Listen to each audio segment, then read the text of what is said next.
Hey guys, I decided to get this started a little bit early, uh, a few minutes here, as Bo always used to say, early is on time.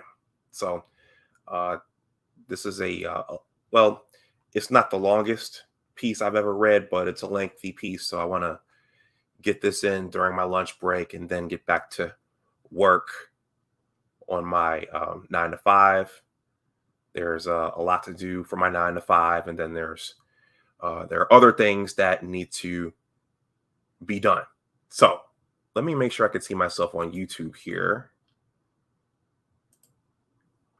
and I want to thank the two individuals who hit that like button before the stream started. I see Dre Ellerby is in the house. What's going on, Dre? Yeah, I know, Dre. I just wanted to get this started early. I want to get this in and get it done. I was actually thinking about taking a little nap before starting this one. I traveled. I was on travel for the last week and a half out to the West Coast. You know, you go out west, you come back, you have to get resettled. You have a pile full of work emails that have piled up. You have bills to pay. You have transactions to see to. You know, you have home issues that if you hadn't come back when you did, they would have gotten out of control. So it's just I'm just getting back into the swing of things. I hadn't done anything over here. The season's coming up in about 2 to 3 weeks. So yeah, let's get in and let's get it. I'm supposed to Johnny agreed via email to do something prior to the kickoff of the season. I'm waiting to hear back from him. So in any case, here we are. So let's get this thing going because I know some people get frustrated if you talk too much at the beginning and you don't dive right into what you said you were going to talk about. So in order to not piss those people off, let's jump right in. I'm going to play the intro and I'll see you guys on the other side. If you're just coming in, please hit that like button. Michael Burden is here. Thank you for stopping through, Michael. I always appreciate your enthusiasm and your support. I'll see you on the other side of the intro. Go Blue.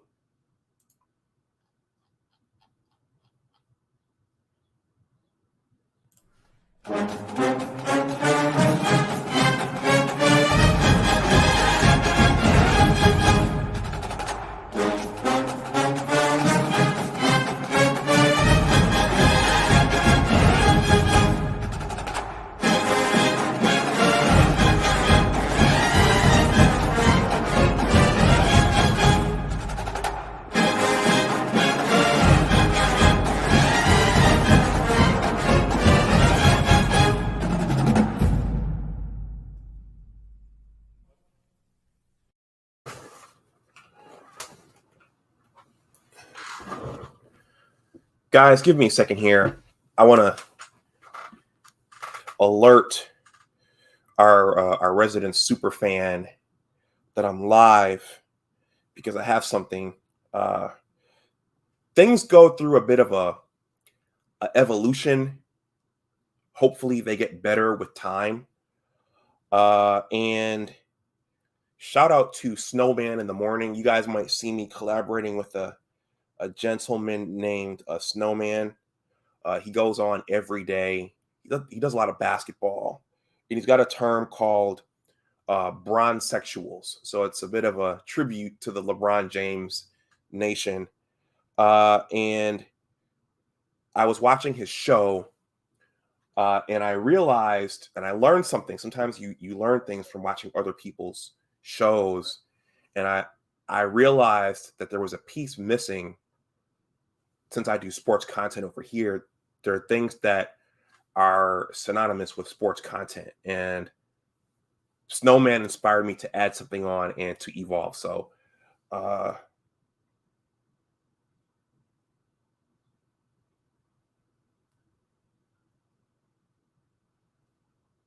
All right. So, welcome back to my channel. Got my football here. Oh, got my football here. Bo's here with me.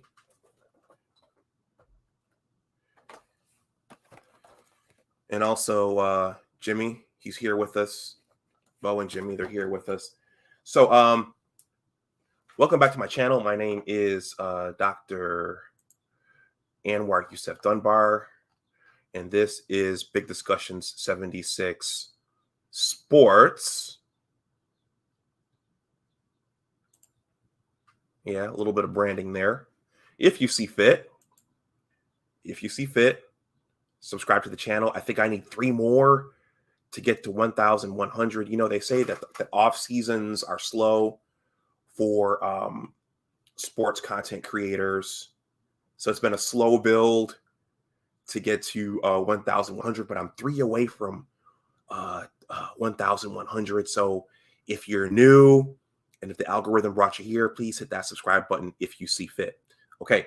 If you see fit, please subscribe. If you see fit, please share. If you see fit, please make a donation. And the super chat is live. If you're watching on the playback, you can leave a super thanks. And if you see fit, my Cash App and PayPal are here as well. If you see fit to do so. Okay. So let me jump right in here because, again, I know some people get frustrated when you don't jump right into what you said you were going to talk about. So can you guys still see me clearly out there? Because I'm getting the antenna thing. I have my hard connection, but I'm seeing the antenna thing here. Anyway, so the season is upon us. We're about 3 weeks away. Let's do a quick run through of the schedule, and then I will jump into this discussion about the Wolverines depth chart.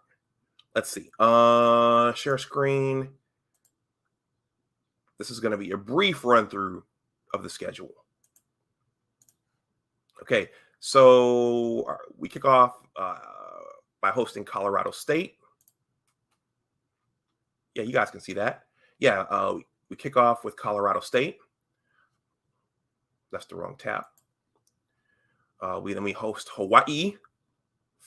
Then we host UConn.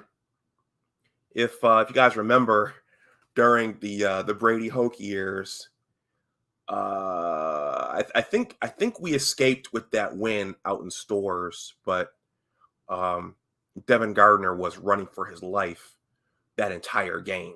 So that's when I see UConn football, I think about that. Oh, guys, speaking of Brady Hoke, let's get started with some Brady Hoke words of wisdom here. But I was not a fan of that university in Ohio because my buddies were, so I had to be different. Yeah, thank you, Brady. So we're starting off with Colorado State, Hawaii, UConn, and then we host Maryland, and then the Wolverines. Jimbo takes his squad down to Iowa City, which is always a tough place for our team to play. We beat them in Indianapolis, but Iowa City is a tough place for our Wolverines to go and win. Let's see. Then they go down to Bloomington to play Indiana, and then we host the Nittany Lions for a Maze Out. Is that homecoming? No, that's not homecoming. Then Sparty comes to town, and Jim will look to get his first win against Mel Tucker. That's on October 29th. The Michigan State game is usually at the end of October, early November. Let's see. Then the Wolverines travel to Piscataway to play, New Brunswick. Somewhere in New Jersey to play Rutgers. Then we host Nebraska. And then we host Illinois. And then Jimbo takes the team down to the Snake Pit to see if they can get their first win in the shoe since 2000. Last year was our first victory over the Buckeyes since, was that 2010, 2011 when Denard was the quarterback, Brady Hoke's first year. But we haven't won down in the shoe since 2000. Brady Hoke.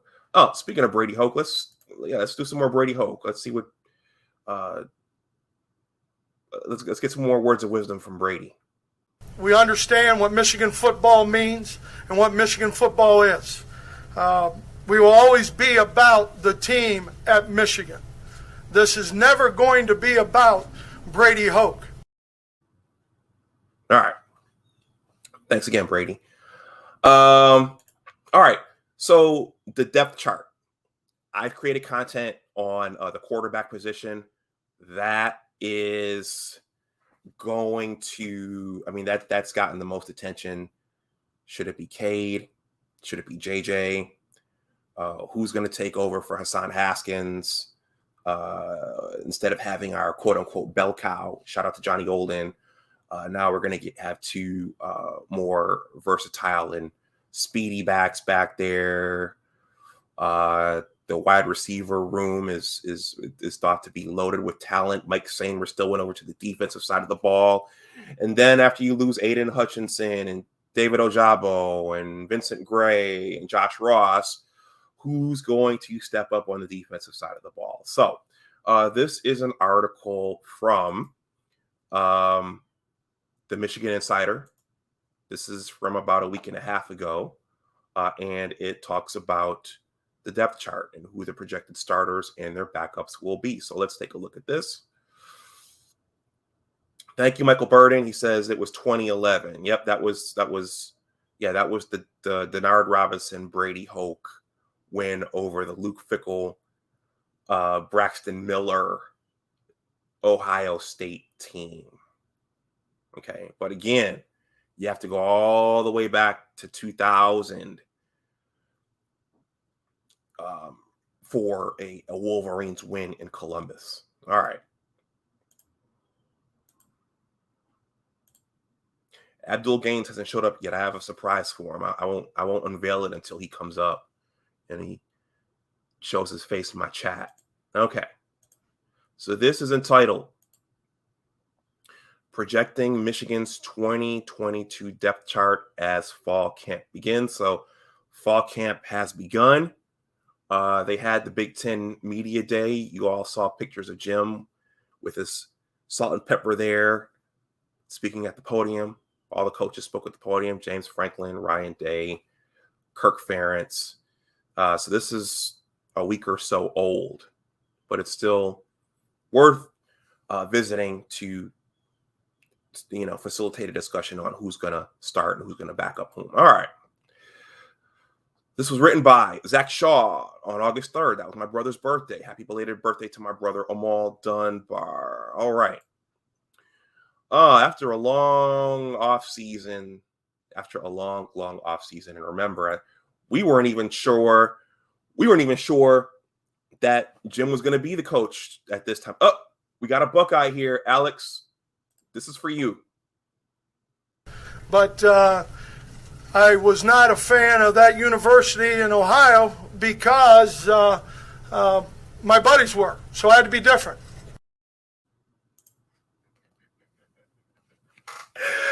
Alex, I have something else for our other buddy, Mr. 18. When he shows up, I will show those. Okay, so we weren't even sure Jimbo was going to be the coach this time of year around January. Fortunately, Minnesota said, no, we don't want you. All right.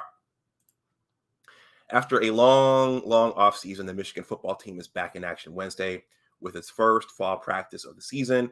The Wolverines, fresh off a Big Ten championship and college football playoff appearance, open camp hungry to maintain their status among the nation's best college football teams.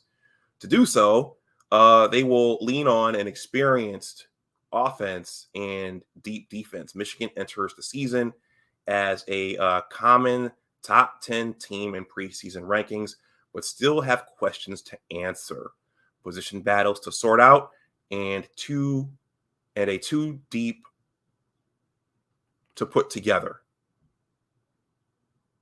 I'm not sure what that means. To reassess where things are to reassess where things stand, we take our latest crack at the Wolverines' projected depth chart below. As always, we don't do ors or ands for close position battles. And in this version, we are projecting winners for week 1 of fall camp. Okay, once again, so we're going to start with the quarterback position. Alex, don't talk bad about Brady. He could recruit. He just couldn't develop. All right. Alex is distracting me. If you're new coming in, please hit that like button. If you see fit, the likes are free. The super chat is live. If you want to donate via Cash App or PayPal to the channel, that information lies hither. All right. I'm surprised. Well, no, actually, Mr. 18, he's still in South Fork, so he's on Central Time, so he might not. He may be too busy to watch this. Okay, folks are coming in. Please hit that like button. So the quarterback battle that's gotten most of that's gotten most of the news. Is it Cade? Is it JJ? Who should it be? Who gives us the best chance to start? So this reads as follows, and I've created content on that. If you're new, please look to my library. I did a nice pre-record on Cade and JJ, and then I read an article talking about why JJ should start. And I think the fan base is pretty much split right now. Do you take the veteran who won us the Big Ten title, who didn't turn the ball over, he didn't make all the throws, he didn't make all the NFL throws last year? Do you stay with him? Or do you go to the kid with all the measurables, the zip on the ball, the mobility, all the upside? Which one do you go with? Okay, and then if you go with the veteran, how much longer does the phenom stick around? And then you got Georgia fan coming in, and they're still watching that stream I did after the beatdown we got against Georgia. The Georgia fans are still coming and watching that and saying, the only reason JJ got all those yards is because he went up against our second unit. All right. Quarterback, starter, redshirt junior, Cade McNamara. Backup, sophomore, JJ McCarthy. Others who could play, redshirt sophomore, Davis Warren, fifth-year senior, Alan Bowman, and freshman, Alex Orji. What we learned in the offseason. Not a ton compared to other position groups, with McCarthy out most of the spring with the shoulder injury. Michigan's competitive waters were kept cool at quarterback. Cade McNamara continued to gel with pass catchers and his new offensive coordinators, while McCarthy rehabbed and prepared to fight for the starting job in the fall. Jim Harbaugh stated that the competition was to open at Big Ten Media Days, but later clarified that McNamara would begin fall camp as the starter.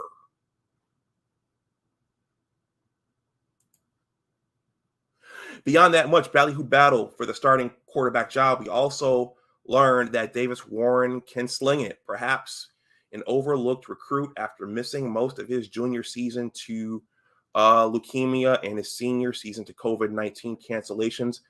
The rising third-year walk-on passed the eye test as a potential third-string player in Michigan's spring game. Speaking of Jimbo, who remembers this one? A lesser athlete would have gone down. That's all I have to say about that. Just to break the monotony a little bit there, a lesser athlete would have gone down. Running back, starter, junior, Blake Corum, backup sophomore, Donovan Edwards. Others who could play, redshirt freshman, Tavier Dunlap, redshirt sophomore, Khalil Mullings, freshman, CJ Stokes, redshirt junior, Leon Franklin, junior, AJ Henning. I thought AJ Henning was a wide receiver. What we learned in the offseason, like the quarterback room, we didn't learn a whole lot about Michigan's running backs room this spring. Buzz continued to build around Blake Corum and Donovan Edwards as one of the nation's more dynamic and explosive running back duos.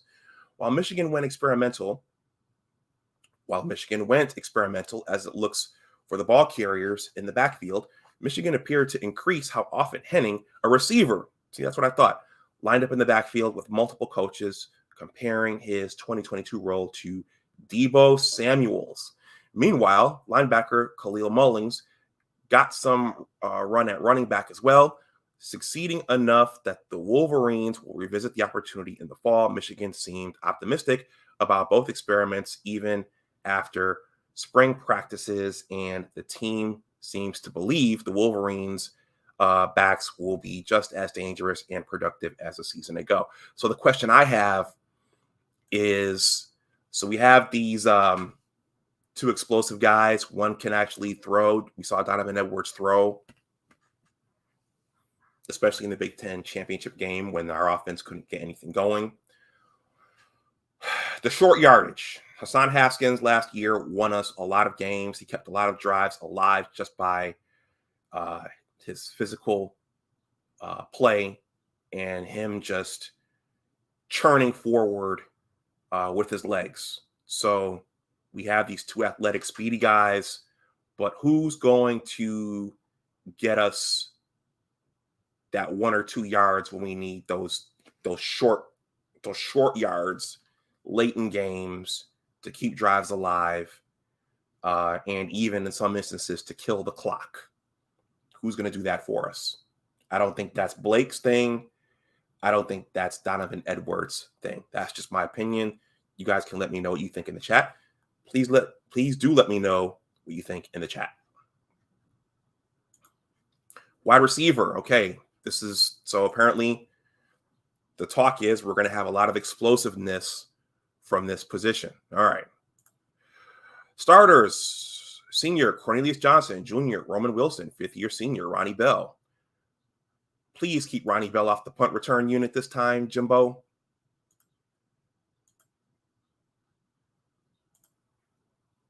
Backups. Sophomore Andrew Anthony, Junior AJ Henning, Senior Mike Sainristil. So according to this, I guess Mike is going to play both sides of the ball. Also will play freshman Darius Clemens, redshirt freshman Christian Dixon, freshman Amorian Walker, freshman Tyler Morris, redshirt sophomore Iman Dennis. Iman. What we learned this offseason. There might have been more buzz about the wide receiver position than any position on Michigan's roster this spring, with Jim Harbaugh uncharacteristically boasting about the room's freak show capabilities. From the polished, talented veterans in Johnson and Wilson, to the enticingly athletic Clemens and Walker, to the anticipated steps forward from Anthony and Henning, and expected bounce back from Bell, Wolverine players and coaches almost struggled to contain their excitement about the position group. The group certainly looked versatile and talented in the spring game as well, furthering that optimism, and that was before Bell, Michigan's leading receiver in 2019 and 2020, was able to return from injury. The group was so deep, in fact, that Sainristil took snaps at defensive back and Henning saw more snaps at running back. That depth didn't stop Clemens from turning heads in his first semester on campus. Could we see the Wolverines get in the 50s and the 40s? Maybe even touch the 60-point mark this season several times. Let's see. It's all gonna depend upon if Cade, assuming he's the starter, can make the throws and throw guys open and not hold the ball too long and not be too conservative with it. Tight end, starter, senior Eric All. His backup is the 5th-year senior Luke Schoonmaker. Others who could play 5th-year senior Joel Honigford, 5th-year senior Carter Seltzer, redshirt sophomore Matthew Hibner, redshirt freshman Lewis Hansen, redshirt freshman Max Bredesen, and freshman Colston Loveland. What we learned this offseason. Like wide receiver, Michigan is well-stocked at the tight end position. In fact, Michigan's 7 scholarship tight ends very well could be the most in the country in terms of the players themselves. All continue to impress, both as playmaker and leader, to the point where we wouldn't be surprised if he was named a team captain this fall. Michigan continues to view Schoonmaker as a player not too far behind All in terms of consistency and potential. Buzz also grew about Loveland, an athletic early enrollee who may have been underrated as a recruit out of Idaho. Meanwhile, we saw a little bit more from Hibner and Hansen in both players' first spring game action. Even Bredesen was a player who Drew mentioned during press conferences and saw action during the spring game. Yeah, the tight ends were critical last year. Eric All, he caught that big reception against Penn State to win us that game. Luke Schoonmaker made plays as well. So I think against Michigan State, Luke had a penalty that helped cost us that game. But I'm not going to get into that. But Luke made some good plays as well. A lot of he was very effective as a blocker, and especially on those delayed releases from the line of scrimmage. So both of those guys, it's good to have both of those guys back. They're big, they're experienced, and they block and they catch. Offensive line starters from left to right: fifth-year senior Ryan Hayes, redshirt junior Trevor Keegan, fifth-year senior Olu Watimi, junior Zach Zinter, and redshirt junior Trent Jones.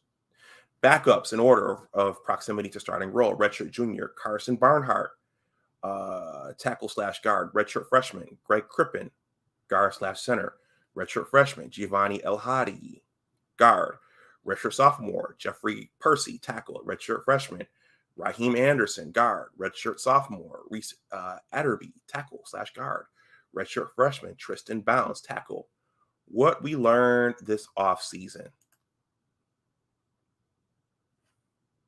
Damn it, I still don't see Mr. 18. Oh, well, he's a busy guy.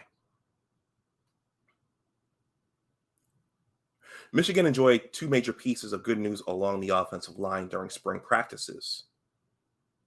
First, Oluwatimi met and exceeded what were already lofty expectations arriving to spring practices, with the playbook down and matching the physical, cognitive, and overall effective on-field play that made him one of the nation's top centers in Virginia. Michigan left spring ball feeling that it would actually enjoy better center play in 2022 than 2021, something it would not have predicted last December. Second, the buzz about a tense battle between Barnhart and Jones quickly turned into buzz about Jones's running away with the starting job. That's not a guarantee of what will happen in fall camp. Barnhart was viewed as a starter caliber a season ago, but a step forward from Jones when he was already knocking on the door a season ago is a promising sign for Michigan's only unsettled starting job up front. Outside of those two, not a ton has changed. If there were another storyline, it's that Michigan's 2021 offensive line recruiting class, Crippen, Anderson, and El-Hadi, seems to be making moves to be Michigan starters of the future inside.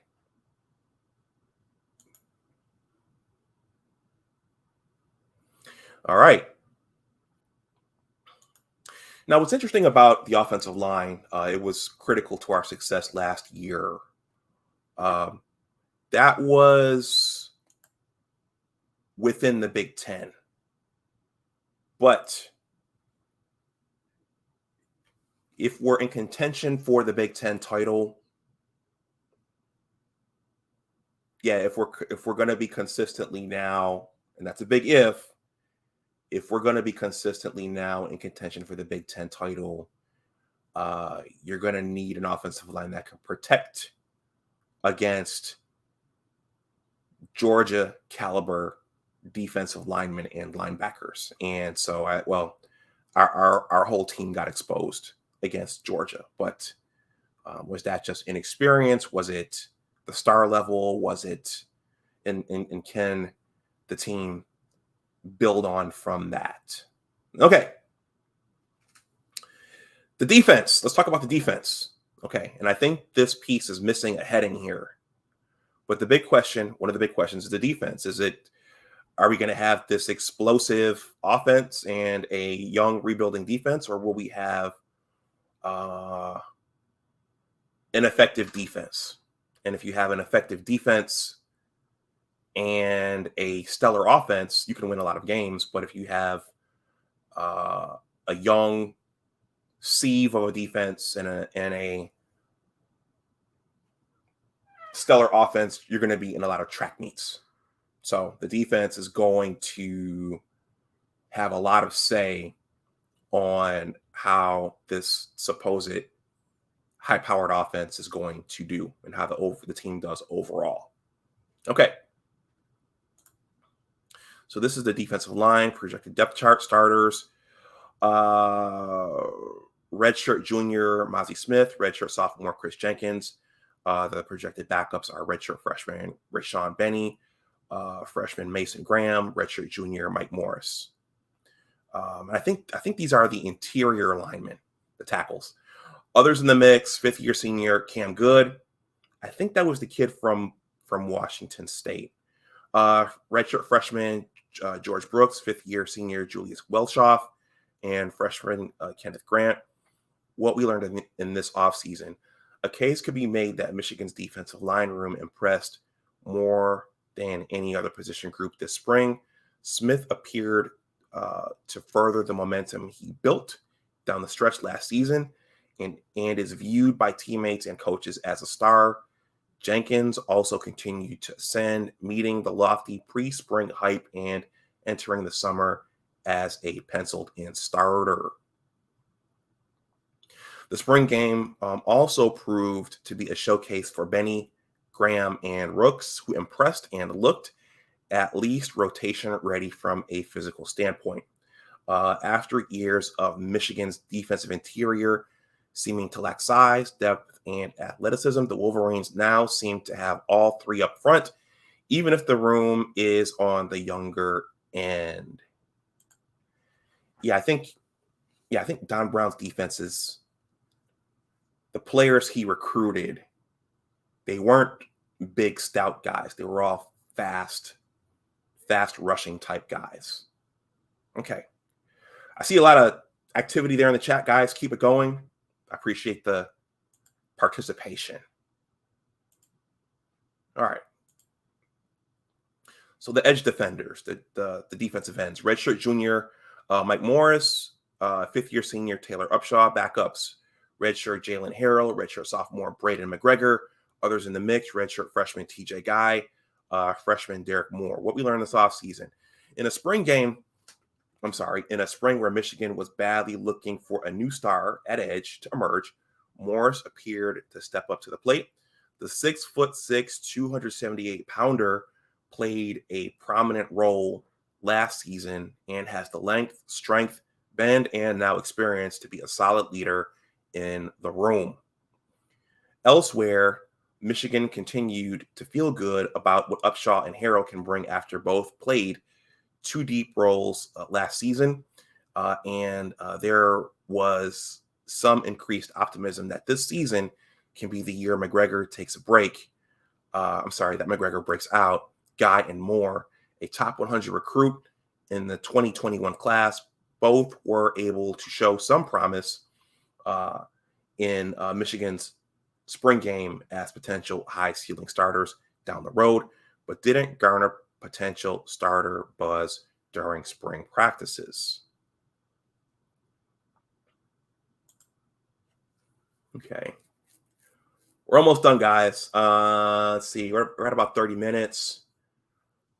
Once I finish this, I'll drop the link in case some of you guys want to come and say something about any of this. I know Alex is going to say it's not going to matter. Ohio State's got a new defensive coordinator. CJ Stroud was a Heisman finalist. We've reloaded. We've got that date circled. We're going to kick your teeth in either way. We know what Alex is going to say.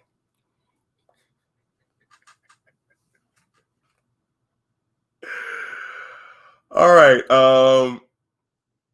After this brief word of encouragement by Lloyd Carr, I'm going to finish the rest of this. And for the last 28 years, I've had the greatest of jobs, Michigan football. All right, here we go. Linebacker starters. Sophomore Junior Colson, redshirt sophomore Nikai Hill Green. Backups, fifth-year senior Michael Barrett, redshirt sophomore Khalil. Was it Khalil or Khalil? Mullings, redshirt freshman Jaden Hood.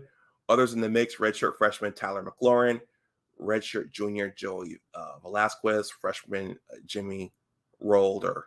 What we learned this offseason.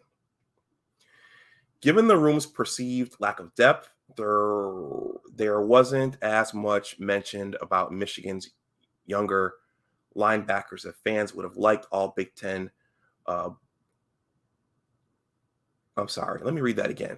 When you read something, sometimes you start to fatigue a little bit and it starts to come out jumbled.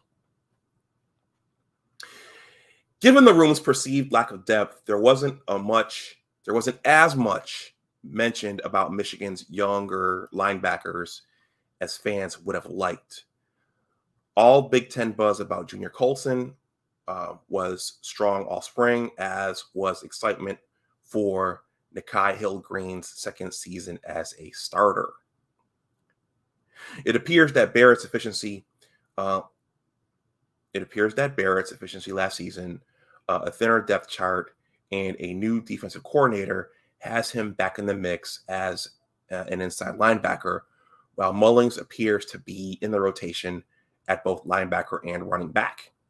The coach's eyes will be on Hood and McLaurin to look more rotation ready this fall. Camp as redshirt freshmen. If not, Michigan may tap some freshmen.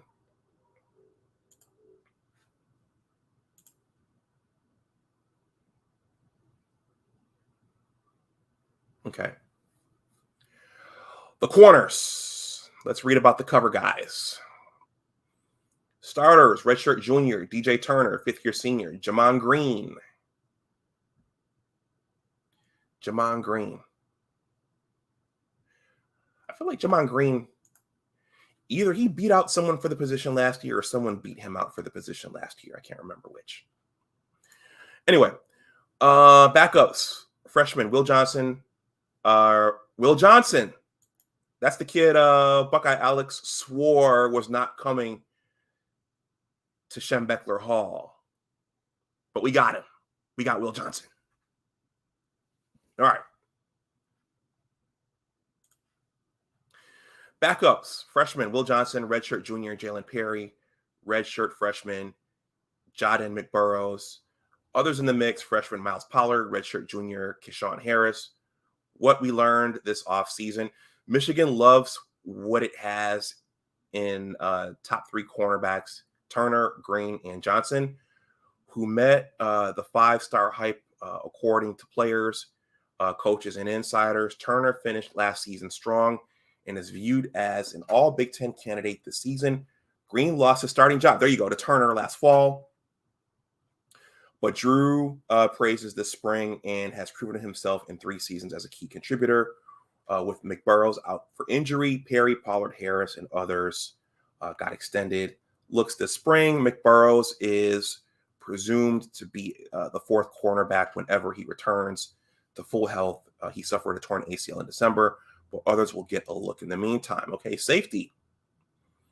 Starters, redshirt sophomore RJ Moten, sophomore Rod Moore, and senior Mike Sainristil still in nickel situations. If you're just coming in, and if you see fit, please hit that like button. The likes are free. The super chat is live if anyone wants to donate anything.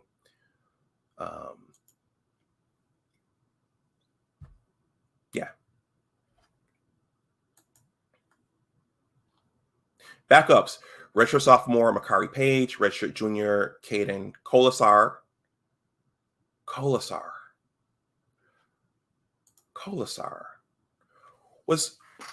I'm wondering, was there a Michigan player years ago with the last name Colasar, I think, or was there a Buffalo Bill?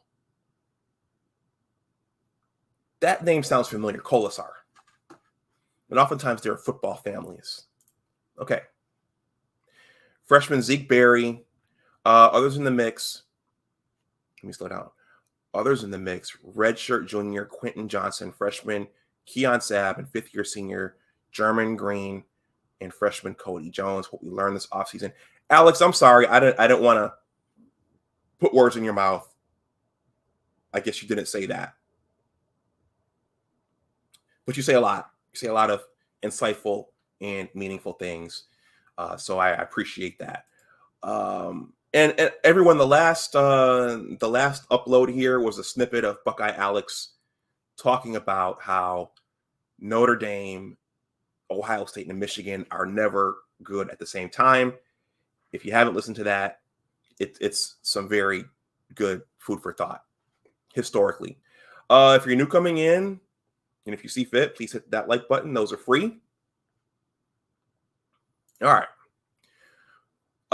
This offseason, what we learned. Between Michigan's crowded receivers room and injuries to both Moore and McBurrows, senior receiver Mike Sainristil gave nickel a try this spring and was enough of a hit that they're keeping him there for the fall. Defensive players and coaches alike are enthused about the move, with DJ Turner singling him out as a player who will surprise this fall. With McBurrows not full strength just yet, we forecast Barry to take a 2-deep role right away. Page took the second safety spot in Moore's absence, but we don't expect that to last through fall camp. Optimism is still high for Moten, who feels like he's been around forever, but is actually only entering his second season as a starter. There was good praise for Sabb, as well as Barry can bring as a summer enrollee. Still, it's hard to imagine Colasar, a second stringer last season, is bumped out of the 2-deep position by a true freshman right away. Yeah, Colasar. I feel like that was either a Michigan player or a Buffalo Bill. It's a unique name. You don't hear Colasar all the time. That's why it's standing out in my mind. And then finally, the special teams. The starters, fifth-year senior, Jake Moody, who was clutch for us last season. Please hit that like button if you're just coming in. What's going on, Antoine?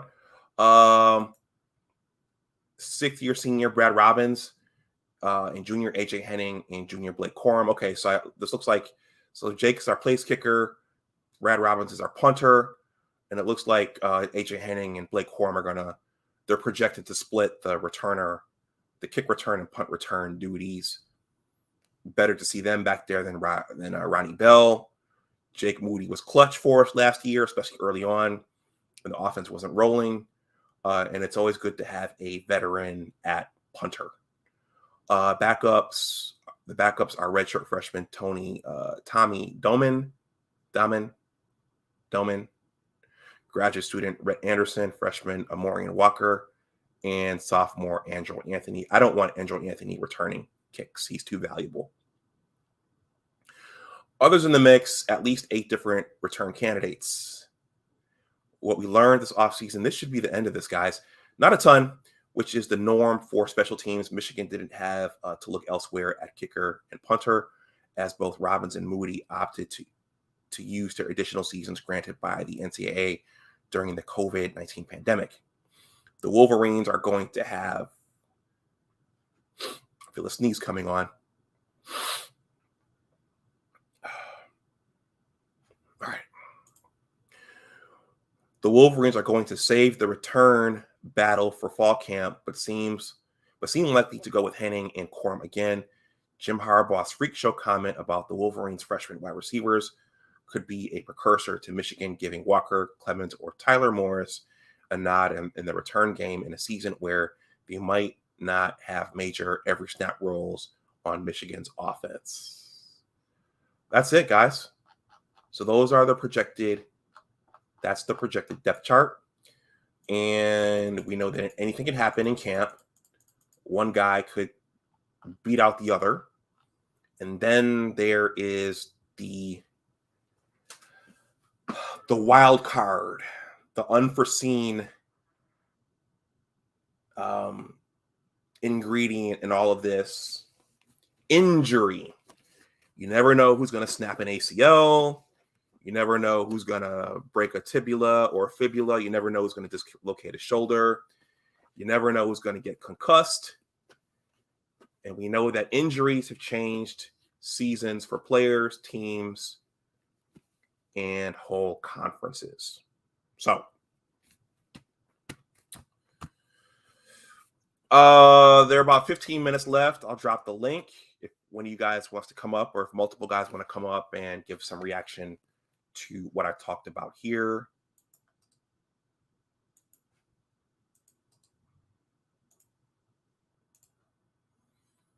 But it's going to be even just the quarterback position is going to be exciting because you have half the fan base already looking to throw the hook on Cade and pull him out in order to put JJ in.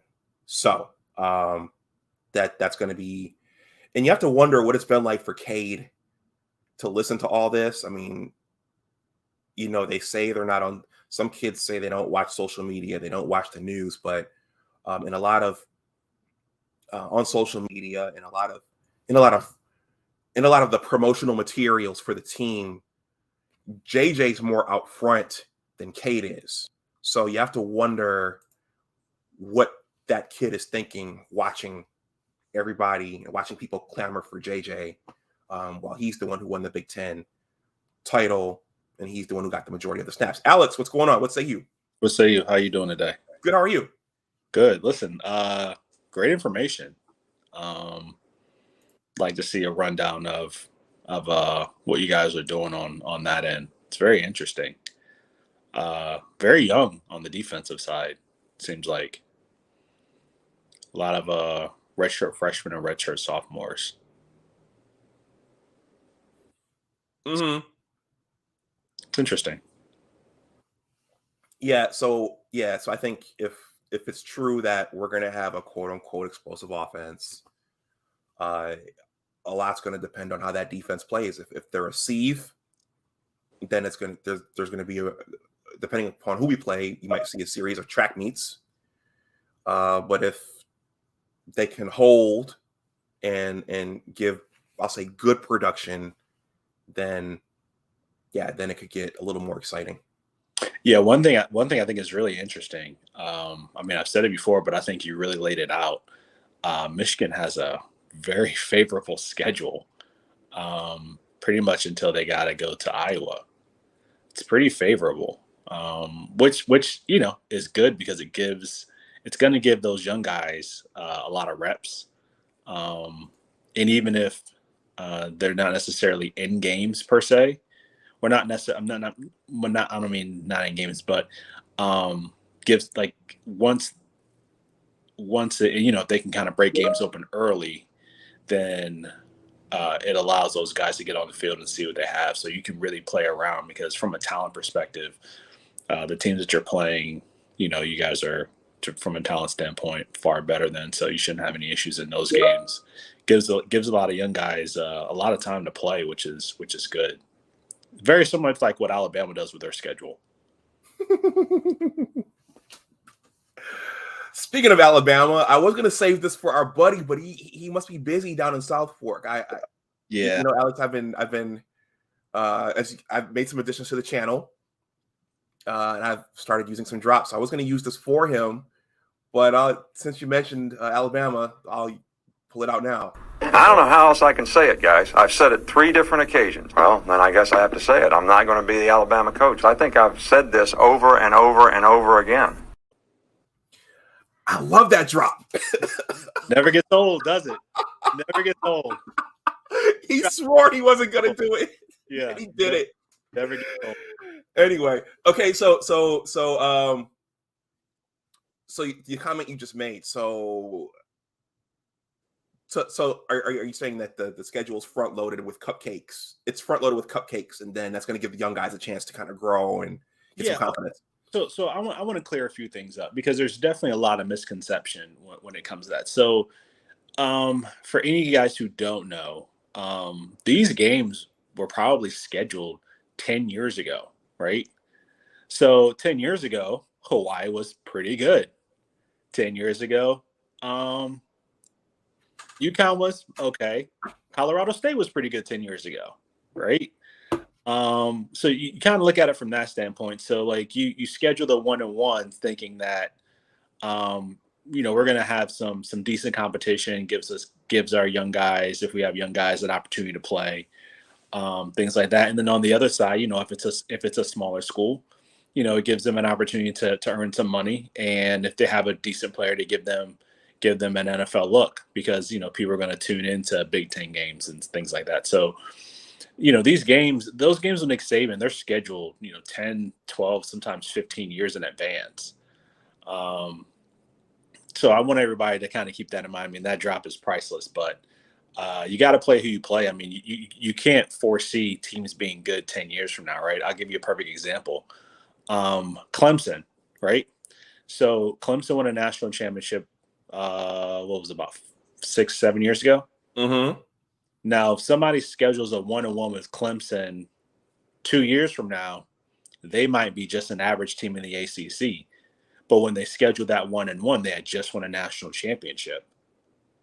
So now, if you schedule it, let's say 10 years, let's say there's a schedule for somebody in let's call it 2027, right? Mm-hmm. In 2027, Clemson might be a 500 football team, and they say, oh, well, you got Clemson on your schedule. Clemson's a cupcake. Well, when we scheduled that game, Clemson was winning a national championship, right? So that's kind of how you need to look at it. Like, you don't know what the future holds when you schedule teams. You just hope that they're going to keep some type of consistency or relevancy to where they are when you schedule them. Like, that's the hope. Like, that's the, you're scheduling with the best intention. I think Wisconsin and didn't Alabama play Wisconsin at some point in time, and they were in that. I think they played for the Big Ten title, and then they scheduled them, and then they weren't very good. I can't remember who it was. If it was Wisconsin, maybe Georgia, Auburn, somebody put Wisconsin on the schedule. But things like that, they're done, like I said, 10 years. Like if you pay attention, they're scheduled 1-on-1s for 2032, 2028, like 6 years from now, they're scheduling 1-on-1s, and they're trying to get fit people on their schedule. So if that team bombs or has an issue with recruiting or what have you, you can't foresee those things, unfortunately. As much as I would like to rag on Nick Saban, I also want to be very truthful in how that process works. Thank you, LSU. Thank you so much. Yeah. So, yep. Yeah. Okay. And then I don't want to get a back and forth going here because I need to get back to some work duties here. But I'm going to clear up one thing about Will Johnson. I'm going to clear this up. Okay. What I said was, Will Johnson is a legacy player. He was coming to Ohio State to play for Kerry Combs. His dad stepped in and did not want him going to Ohio State. That is the only reason. His dad told him to, because at this time, Jim was still trying to leave. His dad, because he was going to commit early in the process. He was going to be a summer commit. And he waited.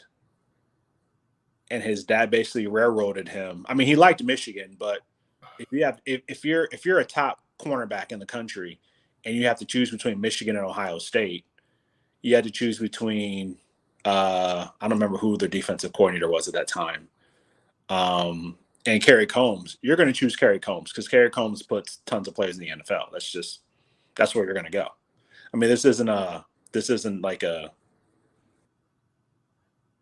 not that hard of a decision for a 5-star kid to make. Like, you go where you're going to get developed, which is why most kids go to Alabama. Like, the 5-stars go to Alabama, they go to Georgia and sometimes Ohio State. They go those places, position wise, because they know, okay, if I'm a wide receiver and Brian Hartline comes to me, like, I'm going to take a very hard look at Ohio State because he's going to put receivers in the NFL for the next 7 years right now. Mm-hmm. It's going to be pipeline. We just have a pipeline of NFL wide receivers. If you're a top tier quarterback, do you want to go to Alabama or do you want to go to Ohio State? Because Ryan Day has put Dwayne Haskins, Joe Burrow with an asterisk, Justin Fields, CJ Stroud, first-round picks, right? So, if you're a top player, you're going to go where you're going to get developed and go to the NFL. I mean, so like for that particular kid, he was coming to Ohio State. He was coming. Like, he had a solid commit. His dad railroaded him, and he backed off of it. And listen, when you're a legacy kid, it's tough, right? It's tough, especially when you want to, like, the place that you probably need to go to get developed is the arch rival. And when I say arch, it's not even, Ohio State, Michigan's a whole nother thing. It's not like it's a rival school. It's a whole nother, there's land, there's history there. There's a bunch of stuff between Ohio State and Michigan. So, that's tough. That's tough for him. So, I mean, I think all in all, I think he's going to be a solid player. Do I think he probably had a better chance of being developed at Ohio State than Michigan? Absolutely. But, when you're in that situation, you just got to make the best decision for you and your family. And I think that's what he did. I think if he made the best decision for him, he probably just would have came to Ohio State. But when it comes to him and his family, because of the history there, he chose Michigan. Okay. I'm going to, thank you for clearing that up. I'm going to, it's like, Jay and Antoine have a little debate going here. I'm going to read these. Yeah. What's the debate? Let's see. So I'm just picking it up here. I squarely disagree, Antoine Johnson. At some point, Michigan stopped recruiting at the same level it started when Jim Tressel drew a fence around Ohio and stopped giving Michigan all of our talent. Yep, that's the legend of Jim Tressel. And then Antoine says, you can disagree all you want to. I've been watching scary Michigan football offenses for years. When Michigan opens up, we can play when you're scared to make a mistake. That's when mistakes happen. That is true. Jay says, I've been watching scary Michigan offense for years too, LOL. It was scary. They weren't producing touchdowns for a long time, it seemed like. And then Antoine says, when Michigan came out this year, they wasn't having none of that scary mess. They came out fighting. It's a difference in attitude. And then it's the same reason why Mike Tyson was able to beat people before they even got into the ring. Whoa. Yourself out. Hold on, let me finish. Whoa. Then the mistakes happen, and then it falls apart. Okay. So I think we're getting a little carried away. So two things. One is, so you can't. Yes, did Mike Tyson beat people before they got in the ring? Yes, because for this reason, they saw what Mike Tyson did to people. Right? That's why people were scared. We also saw Michigan get beat by one person. One guy. So, like, we weren't, like, Ohio State wasn't scared of Michigan. There were a lot of contributing factors that led to Ohio State losing that game. One of them is not necessarily having a defensive coordinator. The other was, like, the whole team having a flu, not having any linebackers, having a tight end play linebacker, so on and so forth. We had a running back play linebacker. So, like, it's not like we're scared. Like, we want all the smoke. We want all of it. Like, we want all the smoke when it comes to Michigan. But, like, there's just, like, when you're in that, at that period of time, like that year, I mean, listen, if the shoe was on the other foot, I would be like, man, if I was Michigan, knowing everything that I know that happened last year, I'd be terrified to play Ohio State. I'd be scared. SHIT-less. Me personally, because I know that, one, you rubbed it in, which is cool. Like, that's fine. Do what you do. But we also know what we had going on. The facts are laid out. And if both teams are healthy, it's a boat race. But that's not realistic, right? That just doesn't happen. But it's still fresh for us over here because we're not used to losing. Not that game. Yeah. So it's still fresh. So, like, every team we're probably going to play this year, we're probably, I'm assuming that they're going to play like it's the Michigan game. And in my opinion, the only way you had a shot was, like, everything leading up allowed you guys to win that game. Like, if our linebackers don't get hurt, I don't think we lose. I just be honest. If our whole linebacker core didn't get hurt, I don't think we lose that game. Even as bad as the defense was, because the defense was atrocious. Like, I've never seen anything like that. It's the worst defense that Ohio State's had, I want to say, ever. It was worse than that 2015, not 2015, that 2017 defense, where it felt like our linebackers were running with boots in sand. I mean, it was that bad. But I think if our linebackers are healthy, we don't have tight ends or running backs playing linebacker, we don't lose that game. As bad as the defense was, I don't think we lose. Okay. But we'll never know. But like the whole Mike Tyson thing, we're not scared. So I want to clear that up. Like, people were terrified of Mike Tyson. People are terrified of Mike Tyson now. But nobody's scared in Michigan. Nobody is. Okay. See, Dre, now Dre's fired up. Okay, so I'll entertain these comments by Dre, and then I want to ask you once again why you would stick with Cade over JJ. But for now, Dre says you and Dre have this love-hate thing going on, Alex. He says your linebackers was there playing. You guys had some guys that played that position transfer out, and then that's not true. That's not true. And he said we had guys transfer out before week 4, before they were even able to go. I'm talking about the guys that we had. We had 6 linebackers, and they were all injured.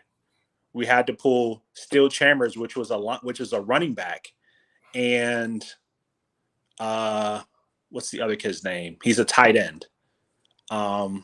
His name's escaping me, but we had to pull both those guys to play linebacker. Those are the only guys that were playing linebacker last year in that game. Go back and look at the tape. Okay, Dre says, I am mad when Alex comes up, LOL. Because I tell the truth.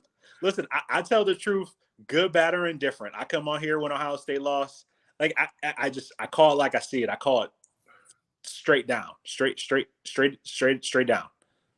Yeah, Dre, we know it's mutual respect here. We know you guys mutually respect each other. He says, your guys was not sick. They got punished up front, and it was loud. It was loud. Okay. All right. I'm trying to wrap up here. Alex, so once again, where's the comment? I think it was Bryant who said it. Right here. He says, this is the reason JJ has to start. You are wrong. Steve is a better defensive backs coach than OSU's defensive back coach. So he's talking about Steve Clinskill. When's the last time Ohio State, when's the last time Michigan has had a defensive back drafted in the first round? I'll wait. I'll wait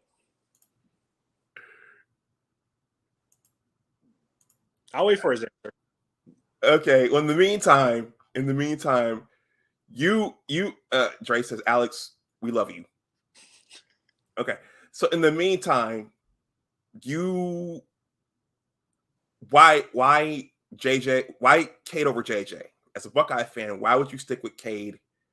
Clearly, JJ is the more explosive quarterback. Why would you stick with the veteran?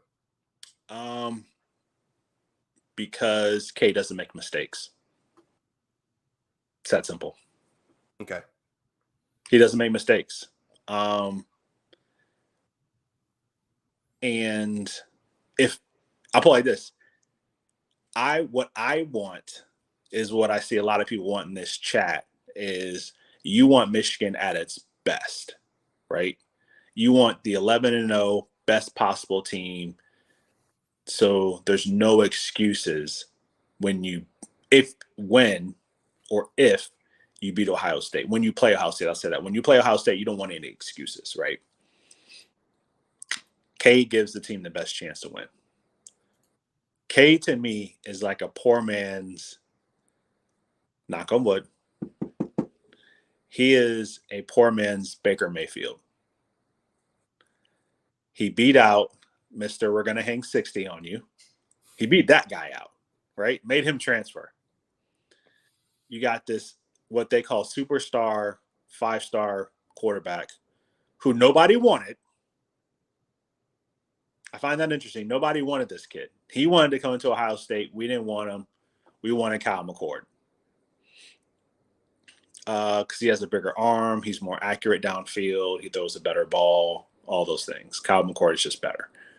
According to Ryan Day, that's who he wanted.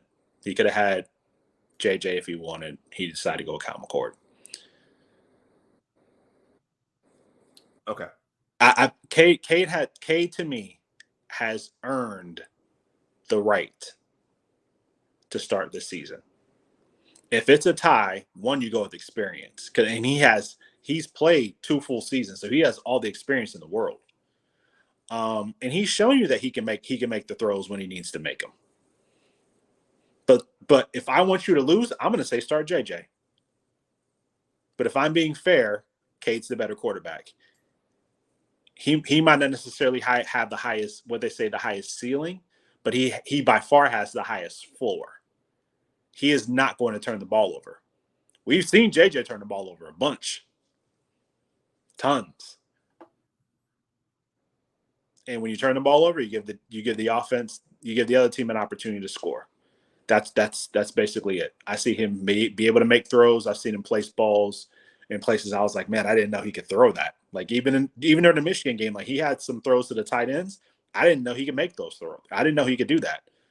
Like seeing that is like he might be on some NFL radars because he's making some really quality, well placed. He's placing the ball where only his player can go up and get it. He threw some incredible passes in that game, on time passes, throwing the receiver open.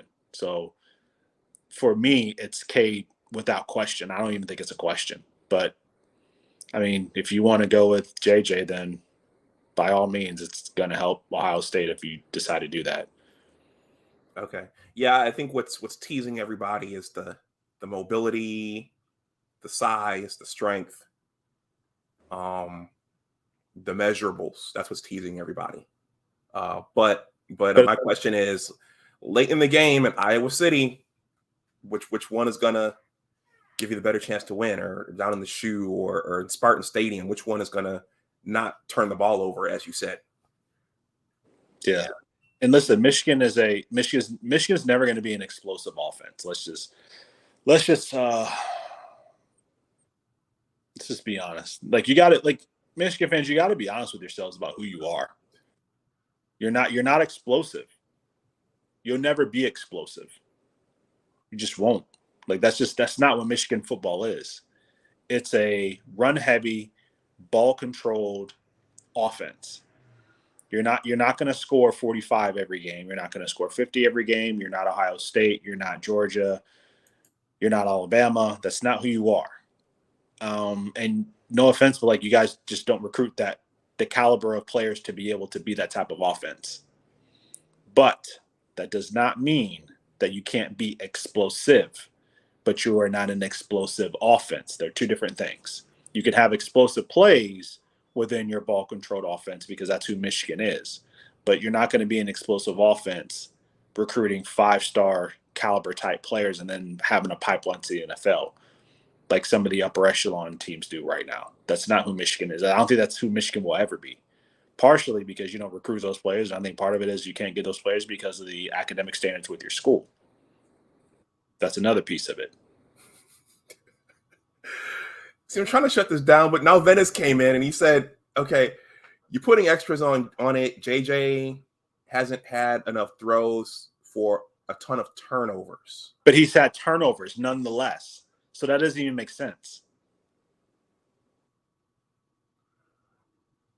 I mean, and he says in the Michigan State game, which didn't make sense. Like, listen, I'm not trying to harp on the kid. I'm just saying the other kid's better. Like, I don't have to trash one person to make the argument that the other person's better. JJ's not a horrible player. He just doesn't have what Cade does. That doesn't mean that he's horrific. Doesn't mean he's trash. Doesn't mean he's any of those things. It just means he's not as good as Cade is. That's all. Nothing wrong with that. Okay. Listen, I think Ohio State probably has the third best team in the country. But, like, I don't have to turn around and trash all the other FBS teams just to say Ohio State is that good. Like, you don't have to do that. I'm not saying he's, I'm not trying to put any extras on him. I'm just saying Cade has the track record. He has the experience, and he doesn't turn the ball over, and he can make the throws. So if you have he's checking all the boxes. So, to me, everybody's overthinking it. Like, you look at Ohio State and say, oh, well, we have a quarterback like that. We can do that. Well, that dude doesn't have the experience that Cade does. That dude doesn't have the experience that Bryce Young does. That dude doesn't have the experience that CJ Stroud does. So I think you're overthinking it. And I think you want something that you're never going to have. I think Michigan doesn't understand who they are as a program. Like, that dude doesn't help you. The dude like Cade, he helps you. Because the moment that you put JJ in that game, he throws a turnover, you're like, God, why we put him in there? He's so experienced. He's this, he's that. Where you don't have to worry about that because the other guy doesn't turn the ball over and he wins Big Ten championships or won a Big Ten championship. So, don't overthink it. Okay, we're gonna end on this because I got some more stuff to do. Venice, this is towards you. He says, what is this guy talking about? We led the NCAA in plays over 20 plus yards. This guy, I'm not gonna read that. I'm thinking, did we? Because I know that the first part of the year was pretty slow. And then they gained steam as the year went on. I don't know. I don't know if that's true or not. Is that running or is that throwing? I was just thinking that might be running because Hassan and Blake did break off a couple big ones. Right. But when I think explosiveness, you're thinking about the passing game and the running game. Not the run game, the passing game. The passing game. So for clarification, Vince, when I say explosive, passing. Just for clarification. Okay. All right. That's it. That's it, guys. We're done. Alex, do you have anything else? Yeah, I'll say if they led the NCAA in top 20, and if they led the NCAA in passing, passing over 20 yards, you got me. You got me there because I don't think anybody would have guessed that. I actually thought probably Alabama or Ohio State might have had that. But if that's the case, okay, you got me. Yeah, I know at the beginning of last season, especially when Ronnie Bell went down and every play was a run play, we were all kind of worried, like, we're not going to have much of an offense this year. So I don't know that that's true, Venice. I'm going to look that up and get back with you. Listen, if it's passing, you got me. I don't think it is, but, facts are facts, and that's all I go by. Okay. All right, Alex, if you don't have anything else, thank you for coming up. All right. Well, everyone, that's all I've got for today. This actually went a little bit over. I have to get back to my duties that are paying the bills. Since I still have the schedule up, let's just run through it again really quickly. The Wolverines and me and Johnny Olden, we had emailed, so I'm hoping to get him up here in the next 2 weeks so I can ask him about the season and we can have a little dialogue about it. But the season, the 2022 season. So we host Colorado State, Hawaii, and UConn. Some would argue that those are 3 softballs, 3 cupcakes to open the season. Big Ten play starts with Maryland on September 24th. And then our Wolverines go out to Iowa City. We seldom come back with the win out there. If you remember, Wilton Spate broke his collarbone out there. Denard got hurt out there, so that's not a comfortable place for our team to play. We might have the offense to do it this year, though. And then on October 8th, the Wolverines go down to Bloomington to play the Hoosiers. October 15th, we host the Nittany Lions for the Maize Out. The next week, actually, there's a bye. Yeah, there's a bye there. And then coming out of the bye, we host the Little Green Men from Lansing, East Lansing. Jim tries to get his first win against Mel Tucker. The next Saturday, the Wolverines travel down to New Jersey to play the Scarlet Knights. I might try to go up to that game. That's a couple hours via train or via car. I might go up to that one. The next week after that, the Wolverines host the Cornhuskers. We stole that game out in Lincoln, Nebraska last year off the Martinez fumble. Hassan Haskins helped win us that game. Smart play by Cade helped win us that game too. So, and then we host the Illini. Are they still the Fighting Illini? Well, with the Native American imagery gone, I don't really know. I mean, just so many of our traditional teams, so many of our traditional mascots have been stripped away in today's era.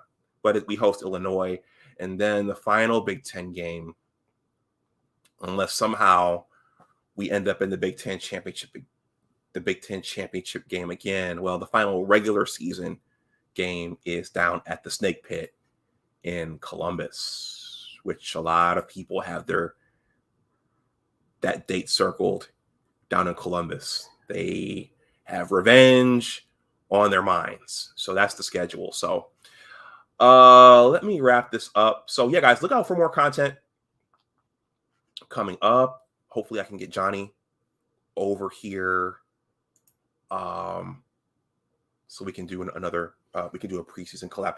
Michael Burden, thank you for the super chat. He says our boys should be 11-0 come OSU week. Well, the Iowa game, Iowa City is not friendly to our football team for whatever reason. Lloyd Carr did steal one back in 2005. But otherwise, since I've been a Michigan fan, Iowa City is not a good place for us to play. So, guys, I'm going to end this with some advertising. You guys know that I'm a writer, and I'm working on a sports-related book. It's called The Engineers, a Western New York basketball story. This is my writer's blog, Big Words Authors, and there's a page here about the book itself. Please stop by and take a look. There's a lot of content here. There's a description of the book. There is promotional content. Some of the videos are actually here on this channel. This one, I just uploaded. It needs some more love. I call it The Huge Show. Those of you who live in Michigan, you've probably heard of The Huge Show. Well, I called that show when Dean Smith died, and there was a connection between my book project and Dean Smith's death and what Huge was talking about that day. So I think it's a very good video. So there's video, promotional content, and then there's also written content there as well. There are a ton of promotional essays. Let me slow down. There are a ton of promotional essays. This one here, I just published contributors to the Engineers. So I interviewed 30 to 40 players and coaches for the project. That's there. And then these are some of the notable players from Section 6 or Western New York that I interviewed. And then there's a comment section below there at the bottom. If you take a look at the page, please leave a comment. I want to thank Ashwin, who is a regular subscriber and a regular supporter. He left a comment, a nice lengthy comment there, and I appreciated that. So that's that.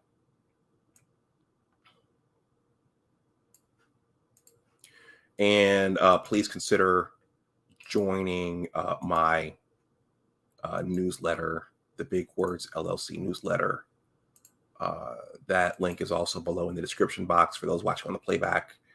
There is a 2-paragraph greeting, and there's a subscription button there at the bottom where you enter in your email address.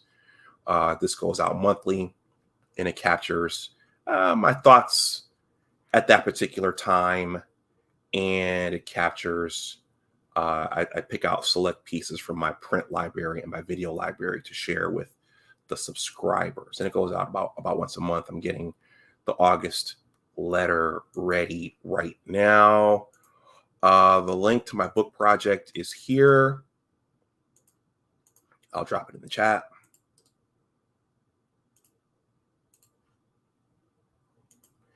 And my newsletter is here. And I want to thank everyone for I want to thank all of you for your participation today, for your debate back and forward with each other, and your interactions with Alex and me, and just keeping the chat lively today. So guys, look out for more content coming up. We're related to Michigan football. I want to get Snowman over here so he could talk to us about what bronzexuals are. And I'll also be promoting my book project. So there's going to be a lot of content coming out on this channel. Thank you again, everyone. Enjoy the rest of your weekend. Stay safe out there. Stay healthy. Oh, and if you're watching on the playback, if you see fit, please like, share, and subscribe. You can also leave a super thanks. That feature is active. And I think I'll wrap this up here. Go Blue. And as always, remember that your attitude determines your altitude. Take care, and I will talk to you the next time, guys. Bye-bye.